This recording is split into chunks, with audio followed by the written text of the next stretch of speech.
Hey viewers, my name's Cara. I'm your host for Tuesdays on the Pagan Perspective, and this week we're talking about learning from elders in the community.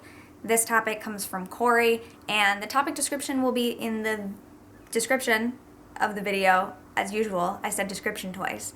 And I am actually going to try to do this as a direct upload. I'm going to swing by the library on my way doing my errands, just so this can be up in a more timely fashion today, and we don't have to wait for me to edit it and render it and all of those hours, so it should be a nice change of pace if that works out. So I'm going to try to do this in one take. I tried to record this on my phone first, and it cut me off after 5 minutes, so that was not helpful.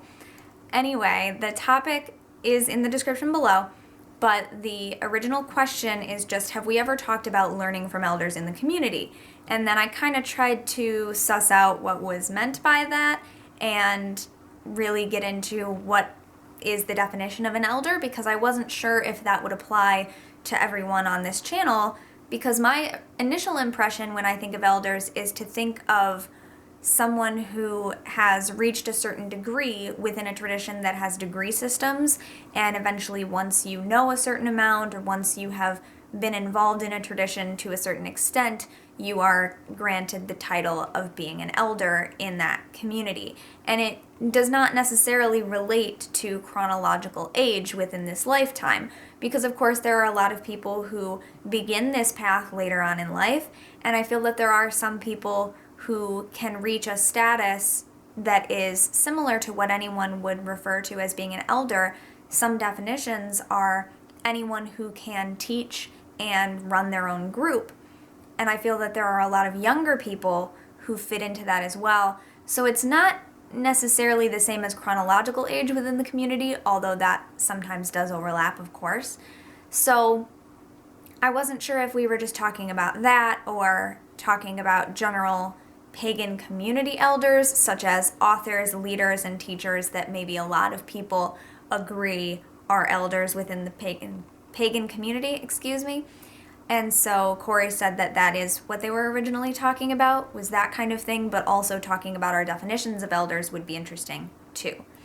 So I am not part of a tradition that involves any kind of initiation or lineage, so that definition of elder doesn't apply to my path, although I do know other people for whom that does make sense. It's kind of similar to the distinction between paths that recognize any practitioner as being a priest or priestess of whatever it is that they priestess, as opposed to being a high priest or high priestess, which is a title conferring that they are the leader of the group or that they are acting as the leader of the group for that time. This is kind of similar to that, because I feel that there are a lot of people who are teachers who I definitely look up to as people who have been around certain things longer than I have. I may or may not refer to them as an elder, because that word just isn't always something that I put into my head. But when I think of elders in the pagan community, I think of people like Scott Cunningham, Margot Adler, Oberon and Morning Glory, Zell Ravenheart, Selena Fox, Silver Ravenwolf, Thorn Coyle, Starhawk, anyone who is kind of seen as a leader of their respective thing. And that obviously was not an exhaustive list. There are many, many more. That just gives you kind of an idea. Isaac and Phaedra Bonowitz, Raymond Buckland, any of those kinds of people who have contributed a lot to the overall community. Whether or not you follow something that is exactly what they're doing, everybody, or a lot of people at least, can agree that they have a certain status within the community, that they've brought a lot to the community, that they've done a lot. They might be, their work has really influenced a lot, etc. And depending on the tradition you're in, you might think of different people as elders of that community. You would know a lot more about the specific elders of your community than I would know about just the general community elders. And then, if you said a name to me who is really important within your specific tradition, but I've never really studied in that tradition, I might not know them. That doesn't mean that they're not an elder. So I think it can be very subjective to who you are and what your path is and who you look up to. So within my own practice, there are definitely of course, authors and leaders and teachers, some of whom I just named, who I look up to as elders. But there are also people who I've just grown to know throughout the internet, throughout my home communities, who I look up to as an elder, even if I don't call them that, even if they don't call themselves that. Most of the time, people don't call themselves that. But it's something that if the community agrees that you fulfill this title in some way, they may grant you this title.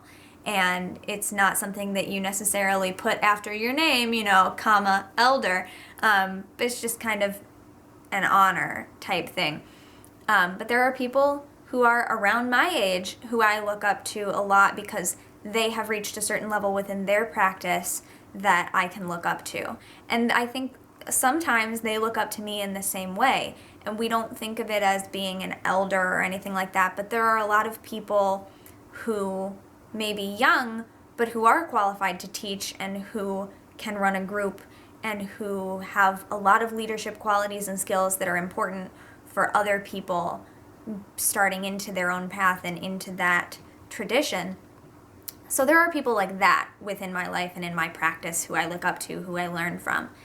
And I think that it's important to, I don't know if this is really what Corey was getting at, talking about whether it's important to learn from these leaders or not.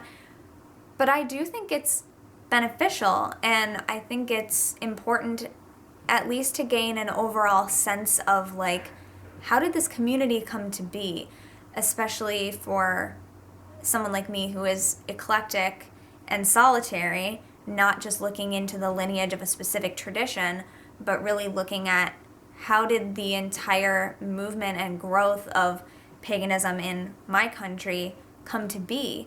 And Margot Adler's book, Drawing Down the Moon, is exactly that. Someone on my channel asked me about that recently, so it's coming to mind as a really great resource for understanding that. I also really enjoy reading any articles or books or anything like that that are interviews with a lot of these people who are extremely influential to that movement and to the growth of paganism throughout time, really. I mean, I mostly read about it and hear about it from the point of view of how it grew within the United States because that's where I live. I'm sure the histories elsewhere are very different, but I do think it's important and beneficial to our paths, even if we're not following exactly what those people are doing, and even if we don't agree with them all the time. I think that it's beneficial to gain an overall sense of how things have evolved and the people who have really put things in place in the past that allow us to do what we do now.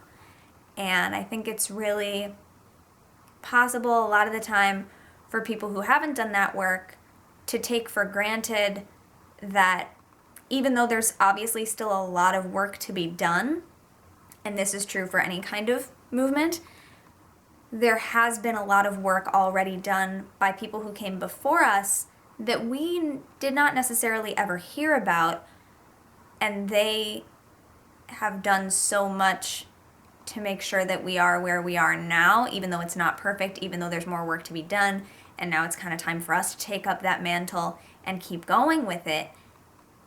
I think it's important to recognize that people have put things in place that enable us to do what we do now. And that, even just thinking about that, is very powerful to me because it's a form of lineage. Even if it's not your specific tradition, even if it's not your specific belief, these people have put things in place that little by little just make it that much easier, and there's just that much more precedent that we're not starting completely from scratch, So I do definitely value people who have already gone through things that I haven't yet gone through. I might know a lot about certain things that I've already done, but there are still other aspects of my path and spiritual things and just different topics that I might know a little bit about, but I haven't done a lot of deep work into. And I really appreciate learning from people for whom that was the thing that they went really deep into, and now we can kind of share. And so from a certain perspective, they are a leader or an elder of that for me, and I might be for them about something else. So I don't think that the title of elder means that you've learned it all. It's not the same as being a master. It's not the same as being an expert necessarily. One of the articles on about.com, paganwiccan.about.com, about elders is about how sometimes they're just the people who have been deeply involved in your community's workings for decades, and they've put in a lot of time and they've put in a lot of effort, and they've been in that community for a long time, and so people in the community look up to them and they should be treated with respect. And then the article also went into that it doesn't necessarily match chronological age. Your elders are not always all going to be elderly, but at a certain point they will be. And so taking extra time to kind of give back to them, that if they were always the one running around making sure that everybody had what they needed and everyone was comfortable and people who needed a chair had one and people who needed help getting somewhere had that help, then when it comes their time to be the one just relaxing, maybe take up that responsibility and say, hey, you've given a lot to the community and you do this for other people all the time. Now let me help you. Do you need anything? Can I get you anything? And that kind of thing is just really cool. That's not something that I get to experience a lot because I don't have a lot of that kind of community in what I do and where I am. My community is mostly online, and I just have a few people in person. But just that kind of feeling, it just gives me a good feeling to think about that kind of thing. So I think it's important. I think it's beneficial to learn from elders, and I think who you consider an elder differs based on who you are and what you do and what your tradition is and all those kinds of things. So yeah, I will see you next week. That's my video for this week. Thank you very much for watching. Until next time, don't forget to be awesome, blessed be, and goodbye.